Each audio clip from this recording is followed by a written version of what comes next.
You might have noticed the recent buzz about a certain particularly worrying insect that goes by the charming nickname murder hornet.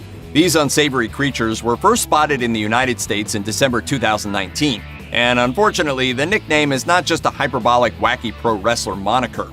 Asian giant hornets, or what are also being called murder hornets, have been found in the U.S. The hornet we're talking about is the Vespa mandarinia. This monstrosity can grow up to 2 inches long, and bee breeder Susan Kobe of Washington State University's Department of Entomology describes them as, quote, like something out of a monster cartoon with this huge yellow-orange face.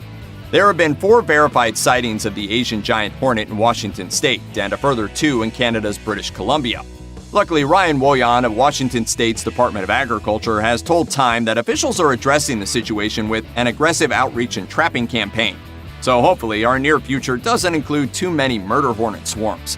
Still, it's probably a good idea to bone up on these things just in case. Here's everything you need to know about the frighteningly named murder hornets. If you see an Asian giant hornet, we have good news and bad news. The good news is that they don't seem to actively target humans. However, the bad news is that if they do decide to sting you, you're in for a world of pain. Even beekeeper suits can't stop their stings, which are bad with a capital B. Conrad Berube, a beekeeper who was stung around 7 times while getting rid of a nest, described the sensation to the New York Times as the most painful sting he's ever experienced. And he's been stung a lot. The sting is said to feel a bit like hot metal being injected into your body. Oh, and of course the murder hornet sting is potentially lethal, though that can be said of any sort of hornet venom in sufficient volume. This particular venom includes a heaping helping of neurotoxins, and while one sting won't end your life, enough of them might. Furthermore, these being hornets, they're able to sting multiple times without dying. This is not a theoretical scenario either. Reportedly, murder hornets kill as many as 50 people in Japan every year. I could definitely see that. Don't touch it! I'm not gonna touch it. I just want to show everyone at home the swelling. Sure, the murder hornets are no picnic for humans, but for honeybees, they're a true terror. The Asian giant hornet neither uses nor needs its venomous stinger to deal with bees. For them, it sports a pair of mandibles that are powerful enough to sever the head of a rival. When Asian giant hornets enter a beehive, they go into what's called their slaughter phase, where they use their mandibles to decapitate the poor bees. All of the bees. It takes just a few of the murder hornets to completely annihilate a honeybee hive within a few hours.